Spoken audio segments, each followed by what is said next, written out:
Meus irmãos, a paz do Senhor Jesus, pela graça de Deus, estamos em mais um estudo de nossa lição bíblica, a lição de número 6, a lição dos adultos, que tem como tema uma igreja não conivente com a mentira.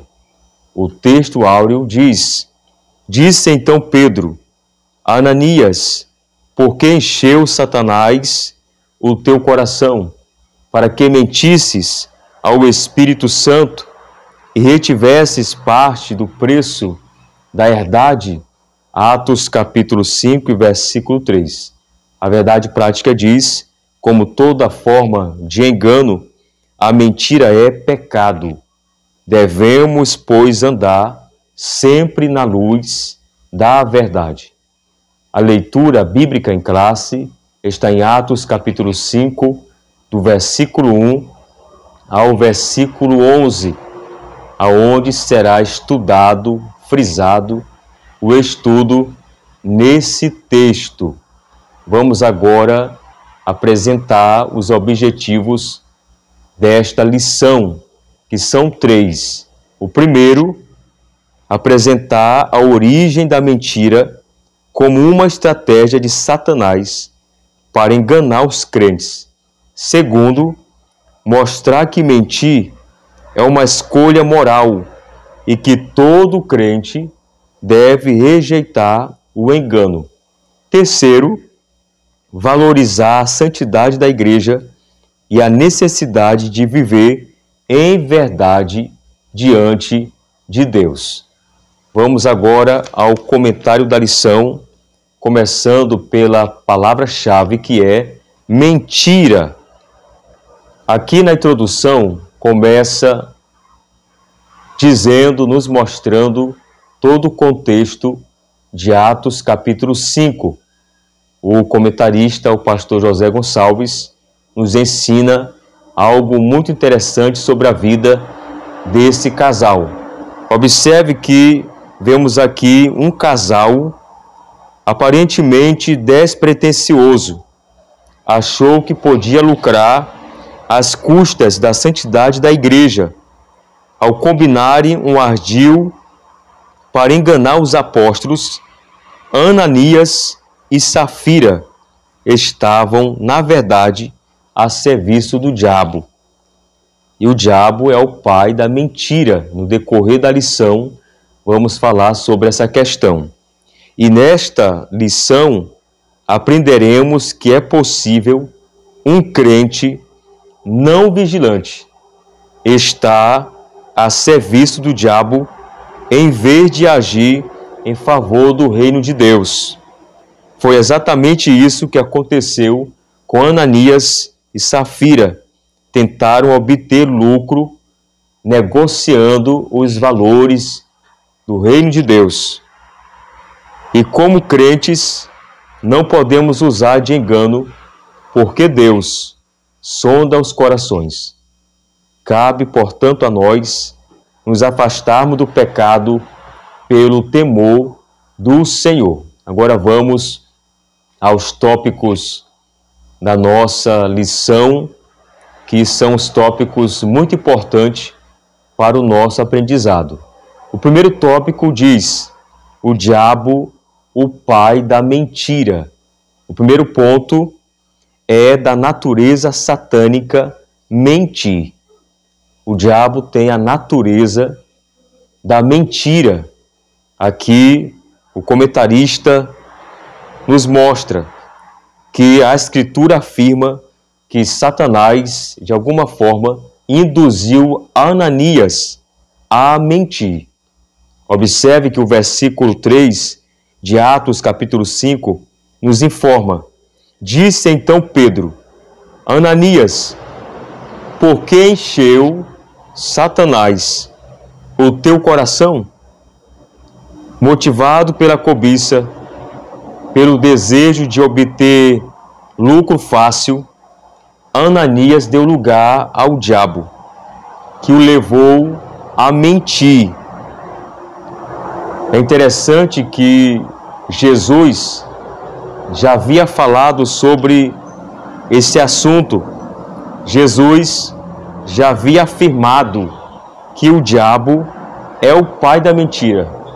Lá em João capítulo 8, versículo 44, Jesus diz ali que o diabo é o pai da mentira. Satanás está por trás de toda mentira e engano. Paulo fala sobre isso em 1 Tessalonicenses, ou melhor, 2 Tessalonicenses, no capítulo 2, do versículo 9 ao 10. O apóstolo Paulo viu também esse espírito de engano quando enfrentou Elimas, o mágico, lá em Atos capítulo 13, versículo 10. Portanto, o diabo sempre será mentiroso, nunca mudará. Vamos agora aqui ao segundo ponto, a mentira como um ardil maligno. Satanás não obrigou nem forçou Ananias a mentir, mas, evidentemente, plantou a semente do engano e da mentira em seu coração. Então, a mentira é um dos seus ardis. Observe aqui que Satanás não obrigou e nem forçou Ananias para que viesse mentir. Mas entenda uma coisa, Ananias deu lugar ao diabo, a essa artimanha do diabo. E a Bíblia deixa bem claro, o próprio apóstolo Paulo escrevendo à igreja aos Efésios, Paulo fala sobre isso. Em Efésios capítulo 4, versículo 27, quando Paulo diz, não deis lugar ao diabo. Então precisamos andar em constante vigilância. Por certo, Ananias sabia disso, pois estava numa igreja doutrinada pelos apóstolos. Mesmo sendo uma igreja doutrinada pelos apóstolos, observe ali que Ananias deu lugar ao diabo a ponto de mentir contra Deus, mentir para a igreja que estava ali e mentir também para os apóstolos, que na época eram os obreiros ali daquela igreja. Então a questão, portanto, não estava em não saber fazer a coisa certa, mas em subestimar o ardil do inimigo que possui a capacidade de induzir a fazer a coisa errada. Então o inimigo ele faz isso, ele induz a pessoa a fazer coisas erradas. Assim foi dessa forma que ele fez com Ananias e também Safira, induziu o casal a fazer coisas erradas. É possível que o casal tenha flertado com a possibilidade de ganhar lucro e fama, fingindo estar fazendo a coisa certa. Duas coisas que não são em si mesmas pecaminosas, mas quando buscadas com a intenção errada, se tornam pecado. Foi isso que aconteceu com esse casal. De alguma forma, eles tentaram ali enganar os apóstolos, enganar a igreja através da mentira. Então entendemos que a mentira é um ardil maligno. Como Jesus falou, foi falado aqui, o diabo é o pai da mentira. O terceiro ponto fala, não superestime o inimigo. O comentarista diz aqui algo interessante. O apóstolo Paulo orienta os crentes a perdoarem e a não guardarem nenhuma raiz de amargura. Se por um lado não podemos superestimar o inimigo, visto ele ter sido derrotado na cruz, por outro lado, não podemos subestimá-lo. Paulo orienta os crentes a se revestirem de toda a armadura de Deus. Lá em Efésios capítulo 6, quando o apóstolo Paulo, ensina a questão de nós, como servo de Deus, nos revestirmos de toda a armadura de Deus, para que possamos ficar firmes contra as astutas ciladas do diabo. Lá em Efésios, lá no livro de Efésios, capítulo 6, versículo 11, Paulo fala sobre isso.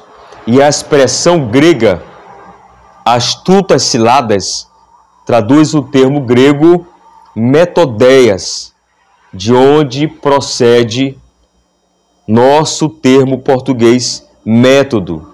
O diabo, ele é meticuloso e trabalha metodicamente para enganar os cristãos. Vigiemos. O diabo, ele trabalha com seus métodos, com as suas ciladas, com as suas estratégias malignas. Além de o diabo ter a natureza de mentir, além de o diabo ter a estratégia maligna da mentira, o diabo também tem suas estratégias de trabalho, a qual, de alguma forma, faz as suas artimanhas, trabalhando para derrubar o cristão com as suas ciladas. E essas ciladas são um tipo de estratégias do inimigo de nossas almas para nos derrubar. Mas como diz a palavra de Deus, no livro aos Efésios, Paulo ensinando ali no capítulo 6, que os cristãos, os servos de Deus, têm que se vestir de toda a armadura de Deus, como um verdadeiro soldado protegido pela armadura de Deus. E nessa armadura nós temos a espada do Espírito, que Paulo também fala sobre isso, e essa espada do Espírito é a palavra de Deus, que possamos estar arraigados na palavra de Deus para vencermos todas as ciladas do diabo. A sinopse 1 diz: Satanás é a origem do engano e usa a mentira para afastar as pessoas de Deus. Ele também usa a mentira para afastar as pessoas de Deus. Vamos agora ao segundo tópico de nossa lição, que vai falar sobre o cristão e a mentira. Primeiro, mentir é uma escolha. Um fato fica evidente em Atos capítulo 5, versículo 1 ao 11. Tanto Ananias quanto sua mulher, Safira, agiram livremente na questão envolvendo a venda de uma propriedade. Isso fica ainda mais claro quando Pedro, sob o discernimento do Espírito Santo, reprova Ananias por ter tentado enganar a igreja acerca do real valor da propriedade, como diz o versículo 3.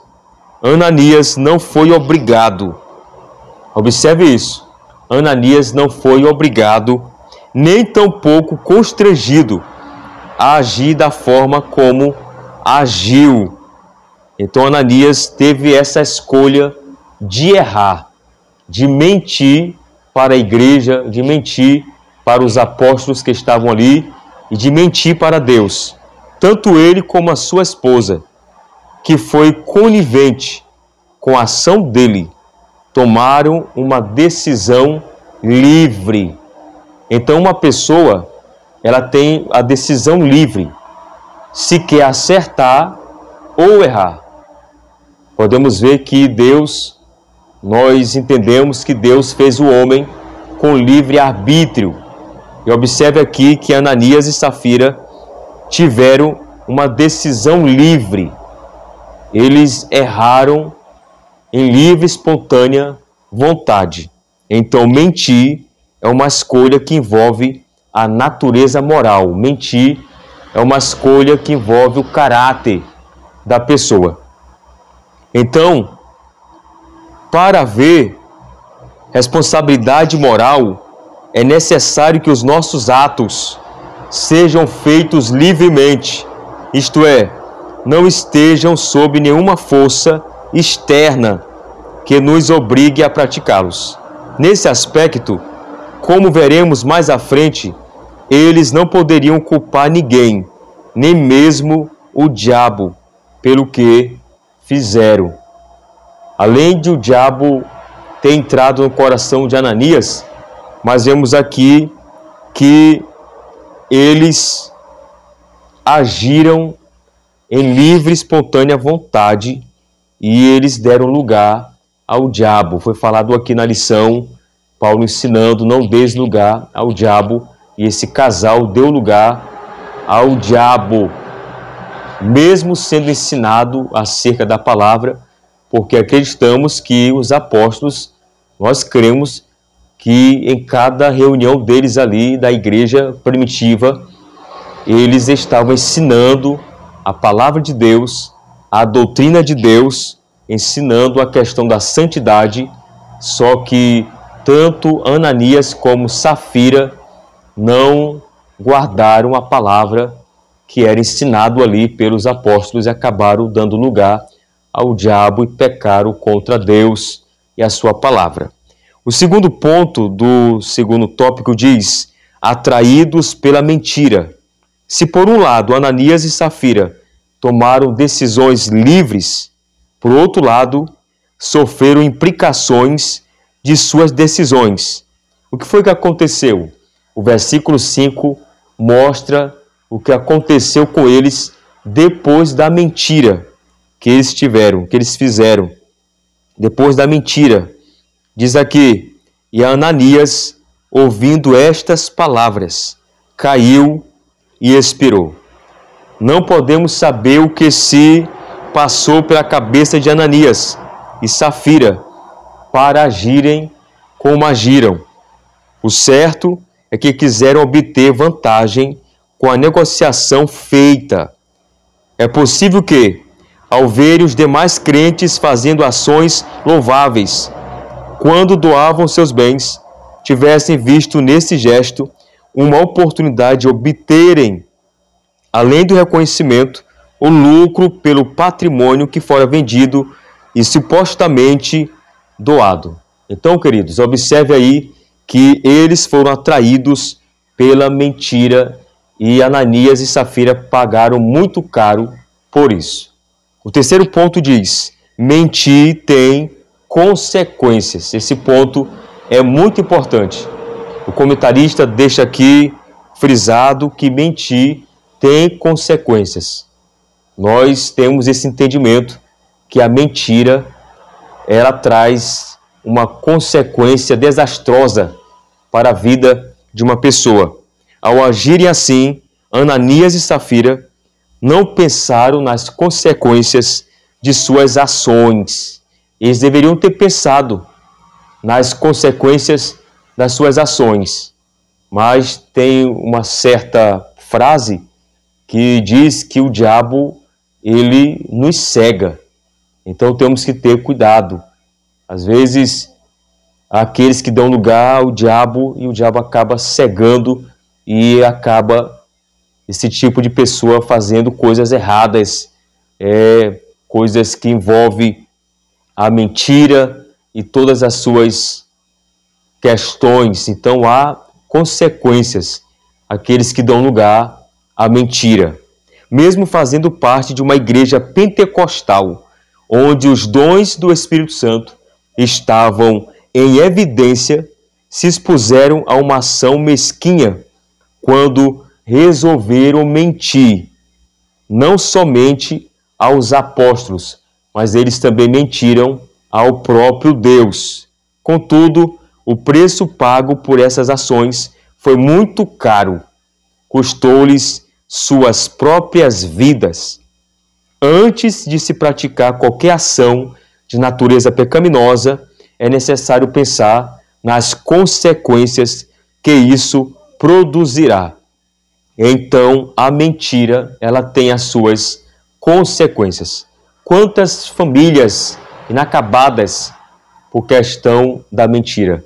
quantos casamentos destruídos por questão da mentira. Então esse assunto é muito sério. O comentarista diz aqui, quantos crentes, muitos deles experientes, hoje lamentam por não terem levado em conta as consequências de suas ações. Vigiemos. Então, a mentira, ela tem as suas consequências. Se possamos nos apegar com a palavra de Deus. A palavra de Deus, ela é a verdade que nos sustenta. E Jesus, ele disse, conhecereis a verdade vos libertará. Então Jesus, ele é a verdade.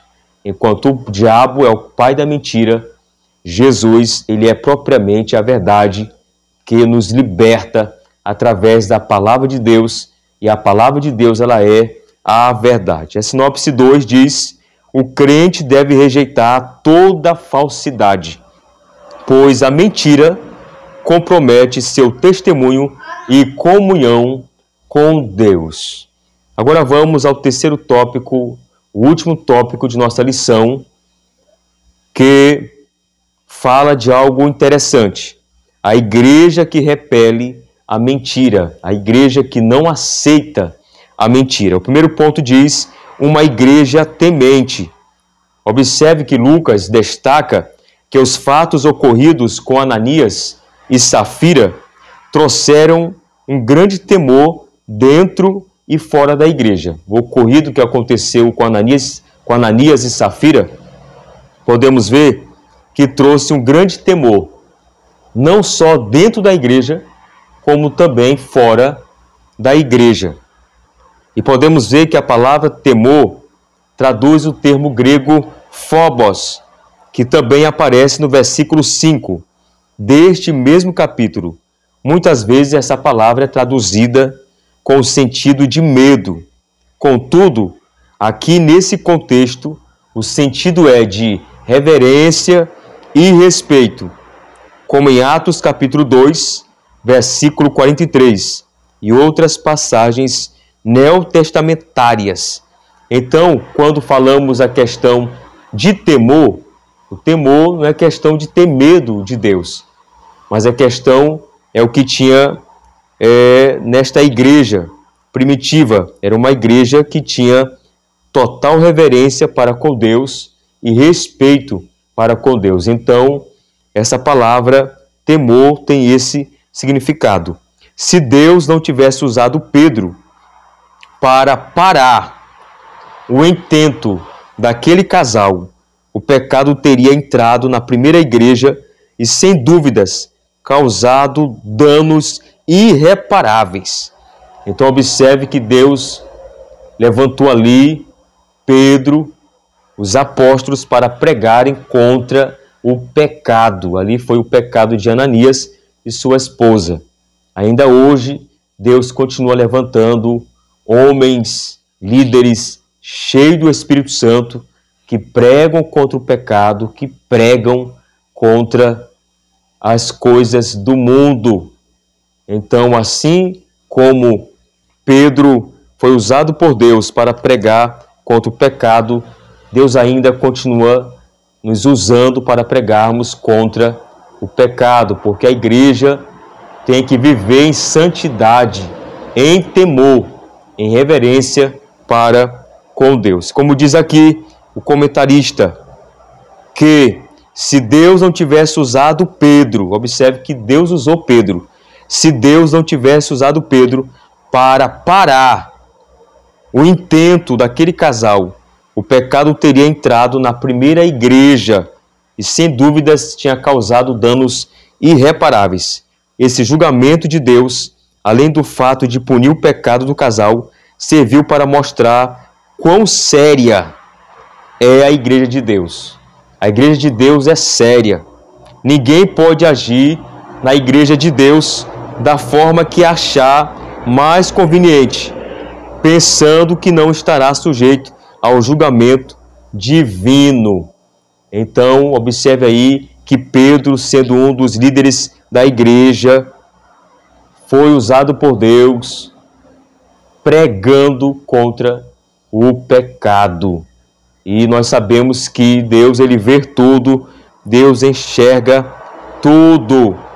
E que possamos sempre falar a verdade, pregando contra o pecado, contra as coisas mundanas deste mundo que vem de alguma forma, de uma forma sorrateira, tentando entrar dentro da igreja. A igreja tem que viver em santidade, porque uma igreja que vai ser a noiva de Cristo é uma igreja santa, uma igreja lavada pelo sangue de Cristo Jesus. Vamos aqui agora ao segundo ponto, uma igreja forte. Mais uma vez, Lucas destaca que muitos sinais e prodígios eram feitos entre o povo pelas mãos dos apóstolos, como diz Atos capítulo 5 e versículo 12. Vamos ler Atos capítulo 5, versículo 12. Diz assim: e muitos sinais e prodígios eram feitos entre o povo pelas mãos dos apóstolos. Então Deus usou os apóstolos de uma forma poderosa.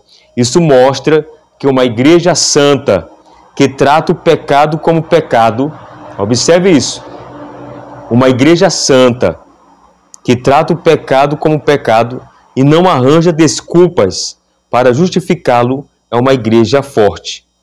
A prova disso é a manifestação dos dons espirituais que levou os apóstolos a fazerem milagres extraordinários.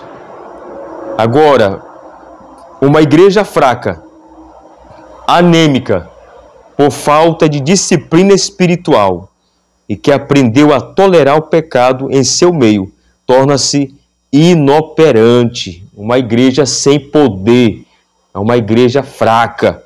Então, nós precisamos rever isso como líderes, como pastores, como dirigentes da igreja do Senhor.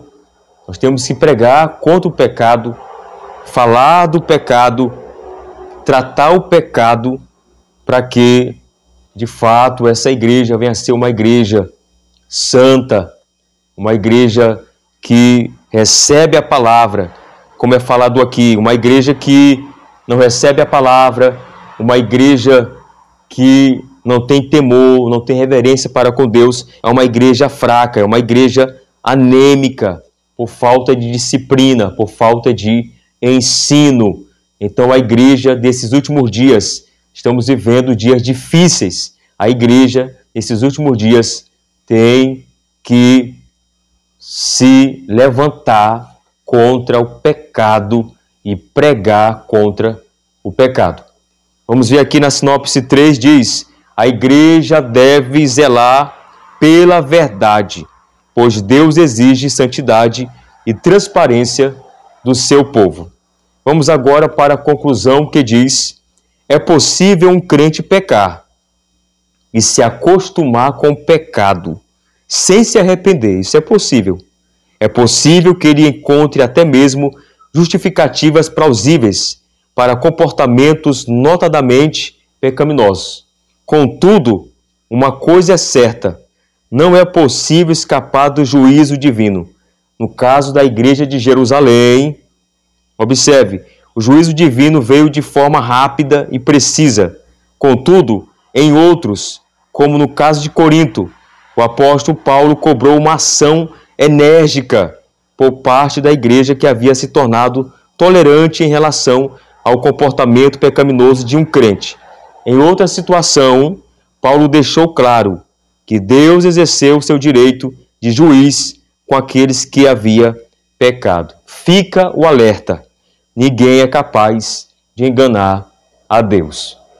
Deus te abençoe, que você possa estar orando por nós e você também pode se inscrever em nosso canal para receber mais conteúdos. Deus abençoe a tua vida, a tua família, em nome do Senhor Jesus. Fique na paz. Amém.